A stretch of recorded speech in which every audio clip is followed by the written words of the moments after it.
My sister got pregnant with my fiancé. While I was away for college, my parents defended her. So I cut them off and built a whole new life from nothing. 4 years later, they lost everything because of her and came begging. I didn't care.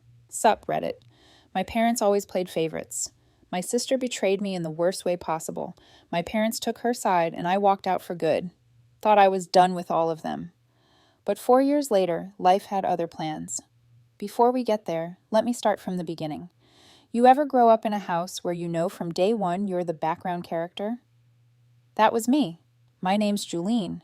Older sister, straight A kid, quiet, did my homework, stayed out of trouble.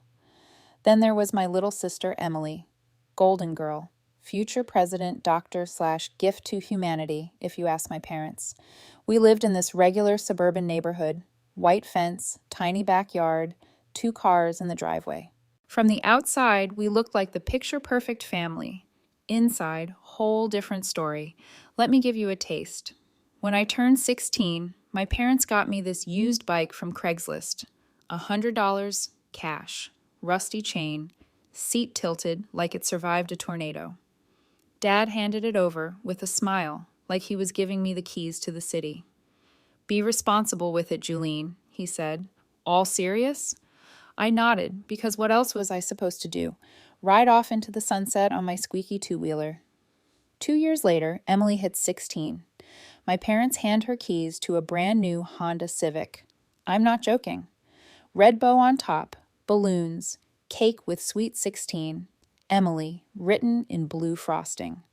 Neighbors came over to see it like we were unveiling a new Tesla.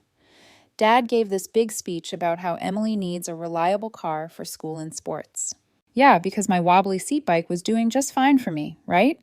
I was standing there eating cake off a paper plate, watching Emily rev her brand new engine while my own ride was chained to a stop sign out front, looking like it had been through war. Mom snapped pictures like Emily just won a Nobel Prize. Not one single picture of me on my birthday with the Craigslist bike. That's how it always was. I remember this one afternoon perfectly. I was maybe 14. Emily broke a window, playing in the yard. She cried. Mom hugged her. Dad called it an accident. Month later, I forgot to empty the dishwasher before bed. Dad gave me a whole speech about responsibility, like I'd knocked over a bank. So yeah, I learned early my role in the family was basically unpaid intern. Meanwhile, Emily was treated like a visiting celebrity. She got out of chores, out of trouble, out of any situation that required accountability. Mom said it was because she's special and girls like her need support. Funny how that support always came with cash, gifts, and second chances. Me. I kept my head down and stayed busy. Started building computers out of old parts I found online. Sold a few for pocket money. Nobody noticed. Mom walked past my room once while I had a whole motherboard spread out on the desk. She didn't even ask what I was doing. By the time college started creeping up, I didn't even bother talking about my plans at dinner. I was grinding through applications on my own while Mom and Dad were busy figuring out which pre-med track Emily should aim for. Kid hadn't even passed high school biology yet, by the way. So yeah, by the time senior year rolled around, I already knew the score. Some kids grow up with parents who cheer them on no matter what. Some grow up with parents who pick a favorite and never look back. Guess which one I got? And man, that birthday thing, that was just the opening act. By the time I hit senior year, the favoritism wasn't even subtle anymore. It was basically a family tradition. Take the Florida trip, for example. Mom had been talking about it for months. We were finally going to have a family vacation. The plan was beaches, seafood, a few days to relax before everything got busy with college stuff. I'd been saving money from my grocery job so I could actually buy souvenirs, or maybe rent a jet ski for an hour. I was looking forward to it. Then Emily announced she had conditioning the same week. Not a game, not tryouts, conditioning, running laps, lifting weights, drinking Gatorade, nothing that couldn't wait a week. Suddenly, the entire trip was up in the air. That's what Mom called it. By the next morning, it was postponed indefinitely, which in our family meant never happening. Emily can't miss this. Mom told me at breakfast, like it was the Olympics. College scouts look at dedication. Dedication. She was on JV at a school where the team lost every game by 20 points. Nobody was scouting anything except maybe how fast they could fumble a routine. I didn't even argue. What was the point? We all knew if it was me with the scheduling conflict, Mom would have said, "You can skip it once, Julene. Family comes first." Not for Emily, though.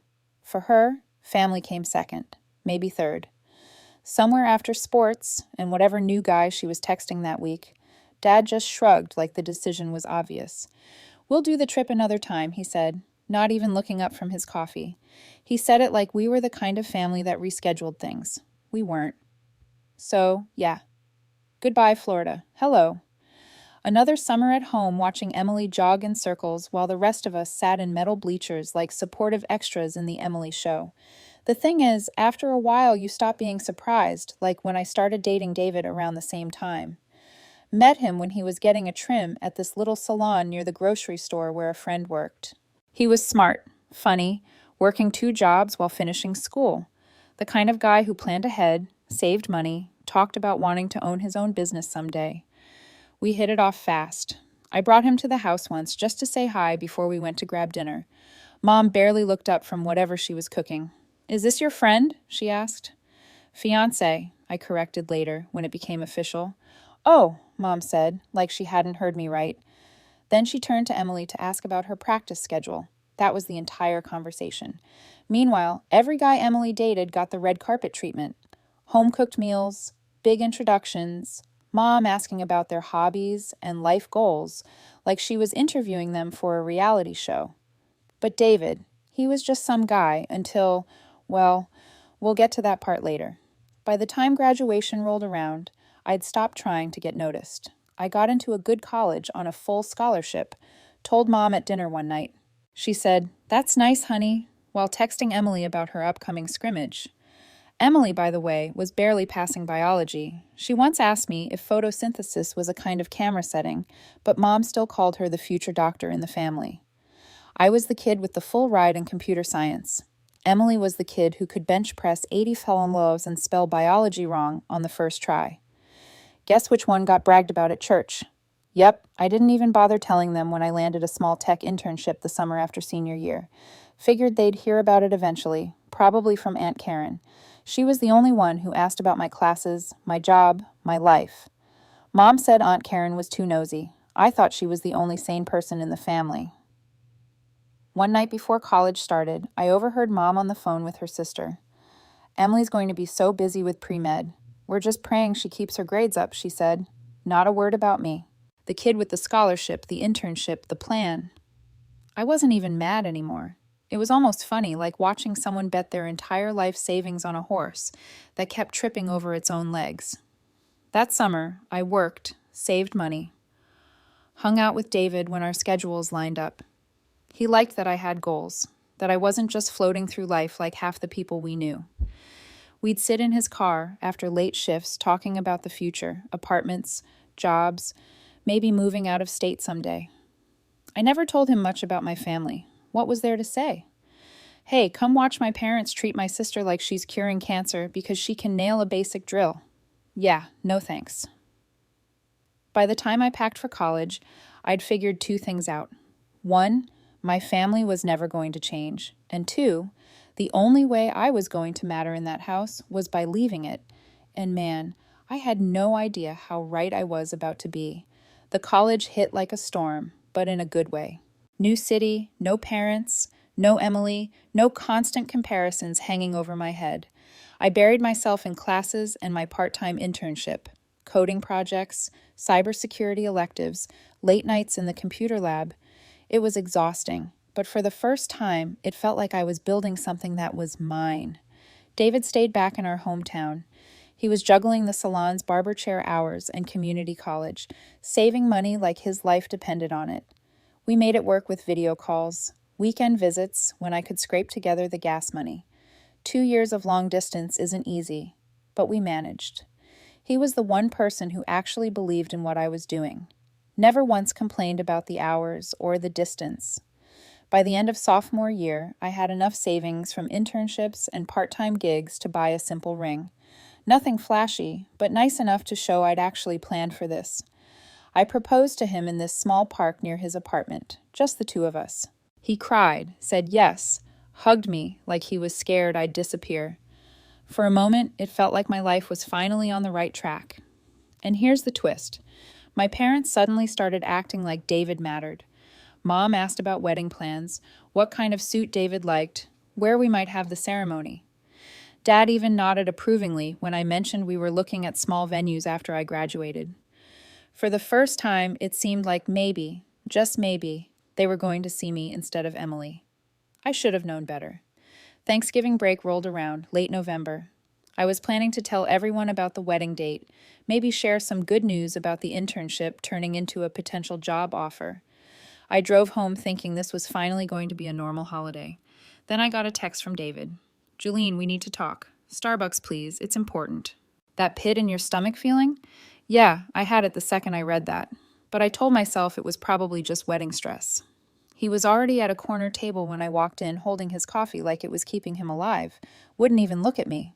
I sat down. What's going on? He took a shaky breath. I'm pregnant. I froze. A million thoughts hit me at once.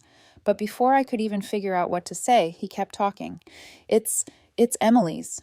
I swear the entire cafe went silent even though it didn't. He said more words after that, but I barely heard any of it.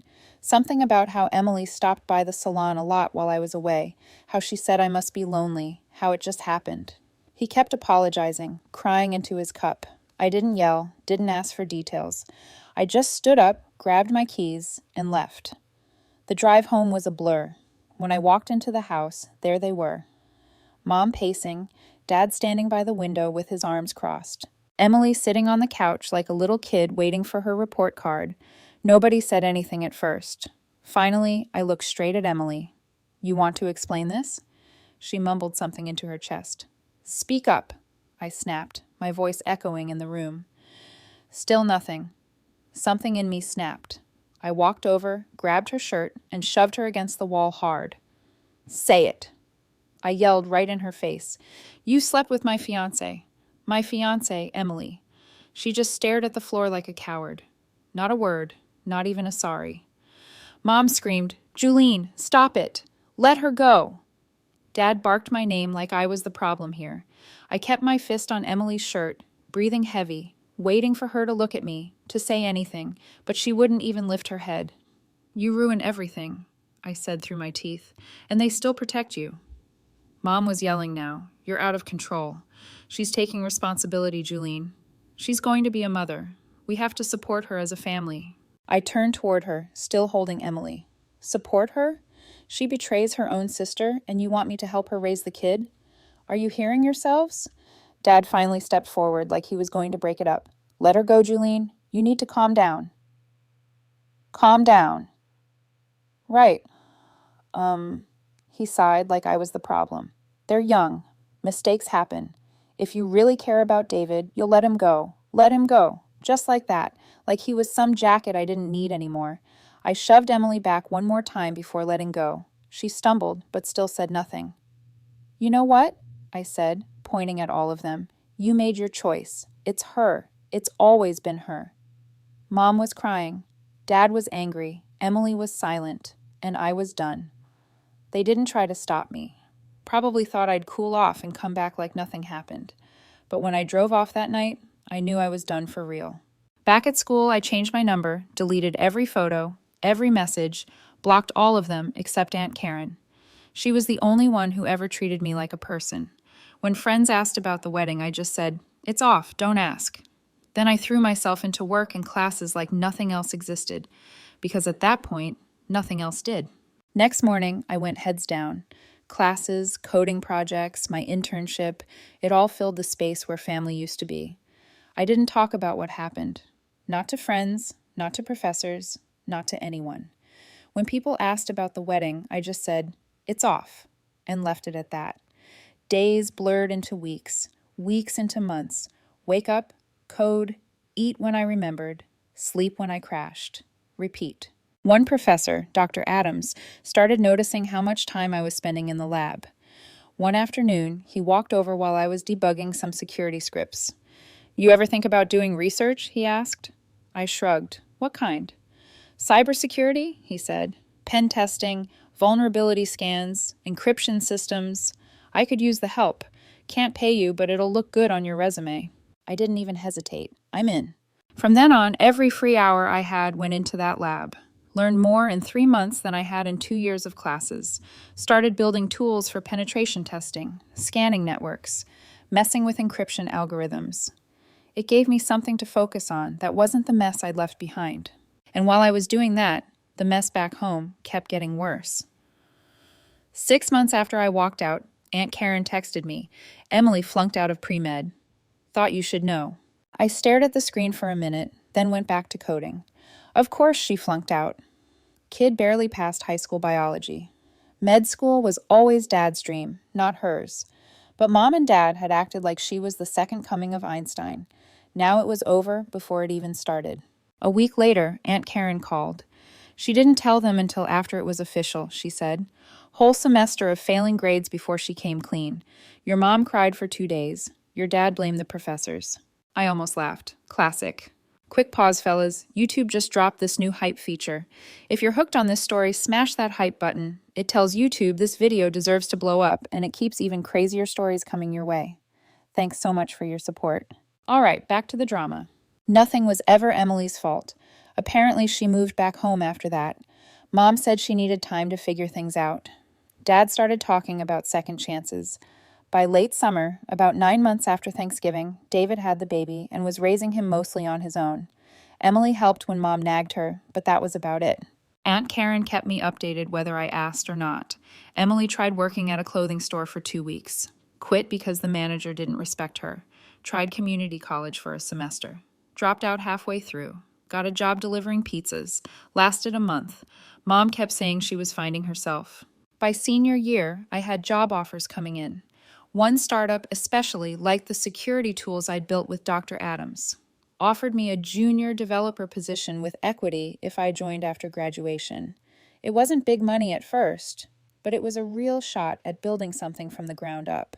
So I took it, packed my stuff after graduation, and moved 3 hours away to a small apartment in the city. Mattress on the floor, 2 plates in the cabinet, laptop on a card table for a desk. Nothing fancy, but it was mine. First few months were brutal. 12-hour workdays, living on cheap takeout, learning a million things at once. But I didn't care. Every line of code I wrote pushed me further from the life I left behind. Meanwhile, Aunt Karen kept the updates coming. Emily's talking about starting a business, she said once. Some online thing. Your parents are thinking about helping her with the money. I didn't even respond. Couple months later, she borrowed $40,000 from some loan place for that business. It failed in a month. I asked how my parents got involved. They helped cover the debt, Aunt Karen said. Sold some investments, your dad's retirement account. So they were still cleaning up her messes, same as always. But here's the thing. By then, it didn't make me mad anymore. I wasn't even surprised. It was like watching a movie you'd already seen 10 times. You know exactly how it ends. The only difference now was that I wasn't in it. While they were selling off pieces of their lives to keep Emily afloat, I was learning how to build mine from scratch. Writing software, shipping updates, signing my first real lease on a bigger apartment. I never called them, never visited, not once. Because as far as I was concerned, I left that house 4 years ago, and nothing they did was ever going to drag me back. By the time I hit my 4th year at the startup, things were changing fast. The little cybersecurity tool we built started getting real attention. Investors came in, funding rolled through, our team grew. I was putting in 12-hour days, sure, but now there was money behind it. My title changed from junior developer to lead developer after the original guy left for another company. Suddenly, I was running a team, making decisions, shipping updates people actually cared about. My apartment got an upgrade too. Bigger place, decent view, real furniture instead of the card table and mattress setup. Bought a used Toyota that didn't break down every other week. It wasn't luxury, but it felt like I was finally moving forward. And while all this was happening, Aunt Karen kept me updated on the circus back home. Your parents sold the house, she told me one night over the phone. I almost dropped my fork. What? Why? Debt, she said. Emily's business loan, your dad's medical bills. It was too much. Dad had been in and out of the hospital twice already that year. Heart problems. Stress wasn't helping. Aunt Karen said Mom cried when they signed the papers to sell the house, moved into some two-bedroom apartment on the edge of town. Of course, Emily moved in with them. What about David? I asked. He's still raising the baby, Aunt Karen said. Mostly on his own. Emily helps when your mom forces her to, so nothing new there. A month later, Aunt Karen texted, Emily quit her job at Target. Said the manager was disrespectful again. 2 weeks after that, Emily talking about a new business idea, wants your parents to invest. I didn't even reply because I knew exactly how that would go. Sure enough, a couple months later, she called me. She convinced them to give her what was left of their savings, yeah, she said. Some resale thing. Flipping electronics online. It failed before it even started. I just shook my head. Same story, different day. But then she told me something that hit different. Your dad's back in the hospital, she said. Another heart episode. I leaned back in my chair. Is he okay? Stable, she said, but the stress isn't helping. Of course it wasn't. They were burning through money, losing their house, carrying a grown woman who acted like the world owed her everything. It was only a matter of time before something gave out. Meanwhile, my life was the opposite. The company landed a contract with a big client. My name started showing up on presentations. People in tech forums started sharing the software we built. I was traveling too. San Francisco for a security conference, New York for a client demo. First time on a plane in years. I even bought a decent suit for the presentations. While I was out there pitching security solutions to Fortune 500 companies, Emily was back home arguing with Mom about why she couldn't lend her gas money. Aunt Karen sent me screenshots once. Emily complaining in the family group chat about how people don't support her dreams. My parents defending her like always. Mom said she just needs time. Time. She was 24 with nothing to her name except debt and a kid she barely saw. One night, Aunt Karen called, sounding annoyed. She asked your parents to co-sign another loan, she said. They said no this time. She threw a full tantrum. What happened after? I asked. They gave in, she said flatly. Sold their car this time. I laughed, but there was nothing funny about it. They're taking the bus now, she added. I sat there quiet for a moment. The same parents who told me to be independent, who ignored every good thing I ever did, were selling cars and houses to keep Emily afloat while she sank deeper. At some point, it stopped making me angry. It just felt predictable, like watching someone stick their hand on a hot stove over and over, screaming every time it burns, but never learning. By then, I was making enough to not worry about rent or bills for the first time in my life. Got a decent savings account going, upgraded my car, even started talking with the founders about launching a second product line. My name was on patent filings, mostly provisional applications, on client decks, and in small tech blogs. Aunt Karen told me Mom cried after they sold the car. Not because of the car itself, but because she finally admitted out loud that there wasn't anything big left to sell. Nothing except a few personal keepsakes. But even then, she still defended Emily. She's trying, she told Aunt Karen. She just needs one thing to work out. Yeah, sure. Every time I heard another update, it was like watching a storm wreck the same house over and over while the owners just kept rebuilding with cardboard. And I knew it was only going to get worse from here. Then one night my phone lit up with a number I didn't recognize. I almost let it go to voicemail, but something told me to pick up. Hello, Julene, it's me. Mom's voice, shaky, like she'd been crying. I froze for a second. How did you get this number? Aunt Karen, she said quickly. Please don't hang up. We need to talk. My first instinct was to hang up right then. 4 years of silence and now this. But I didn't. What do you want? I said flatly. She took a breath like she was bracing herself. Julene, things have been difficult. Difficult. That was the word she picked after everything they'd done. She kept talking. Your father's health isn't good. He's been to the hospital twice this year. And we had to sell the car after the house. There's nothing left. I leaned back in my chair. Why are you telling me this? Her voice cracked. Because we need your help. We can't keep up with the bills. Your father can't work anymore. Emily is... She's trying, but... Trying, I cut in. She's 24. When exactly does she stop trying and start actually doing something? She didn't answer right away.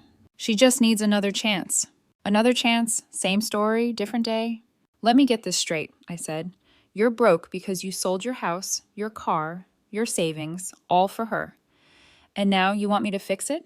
We're your parents, she snapped suddenly. Like that settled everything. And I was your daughter, I shot back. The one you told to let David go. The one you ignored every single time Emily screwed up. And I didn't. Silence. I could hear her breathing, shaky and uneven. Julene, please, she said finally, softer now. Your father's sick. We have nothing left. We need you. I felt my jaw tighten. All I could picture was that night years ago.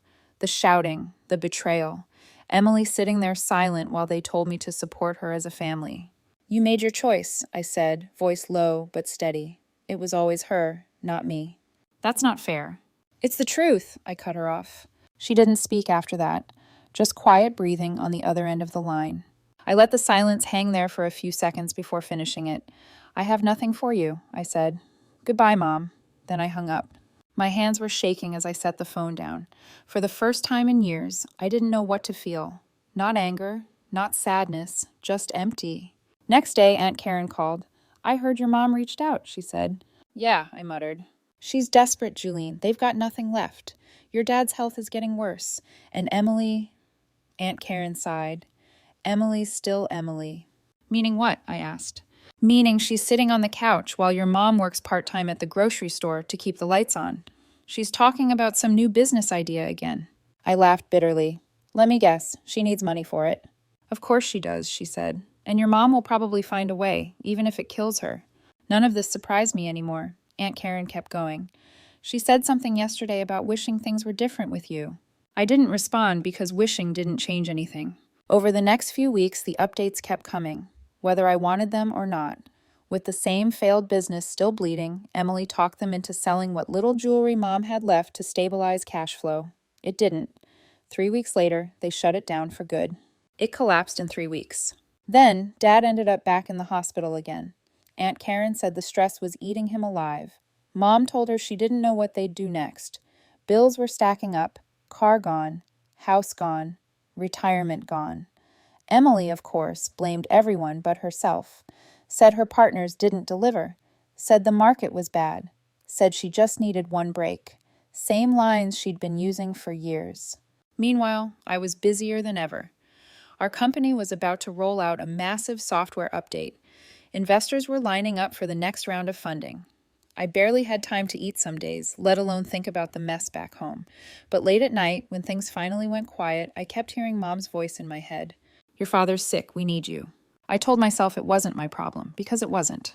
But I knew one thing for sure.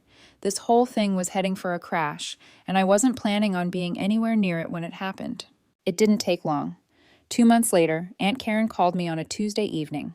You sitting down? She asked. Yeah, why? Emily got arrested.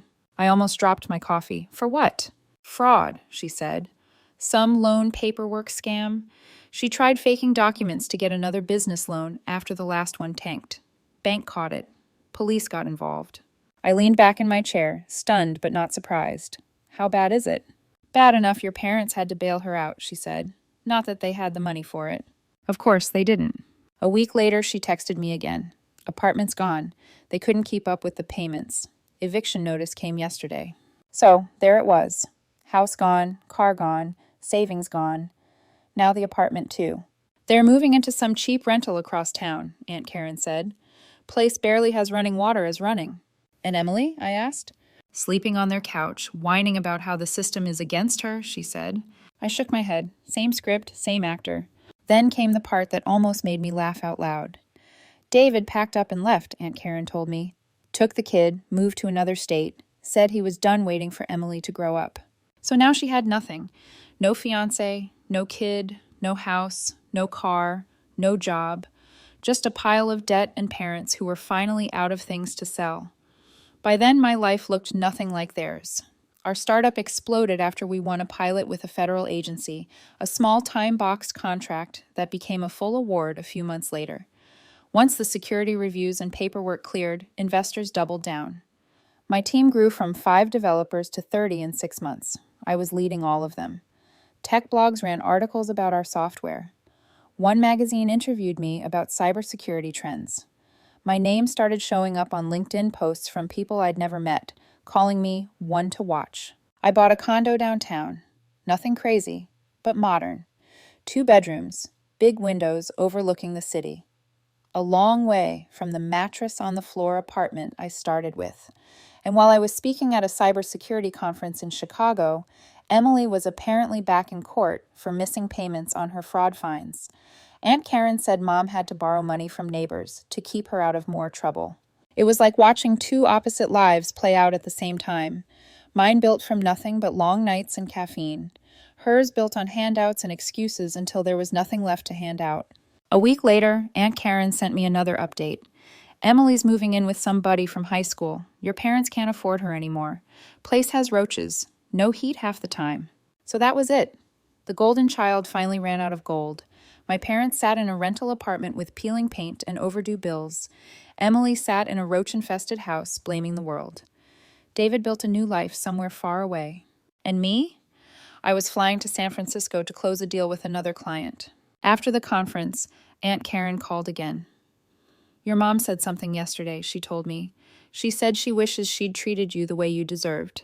I leaned against the hotel window, looking at the skyline. She actually said that? Word for word? Yes, Aunt Karen said. I thought about it for a second, then nodded to myself. Too late now. Yeah, Aunt Karen said softly. We talked for a few more minutes before hanging up. That night, I sat on my balcony back home, city lights glowing below. For the first time in years, I felt done. Not angry, not bitter, just done. I texted Aunt Karen, "Thanks for always being straight with me." She replied a minute later, "You deserve better, Julene. Always did."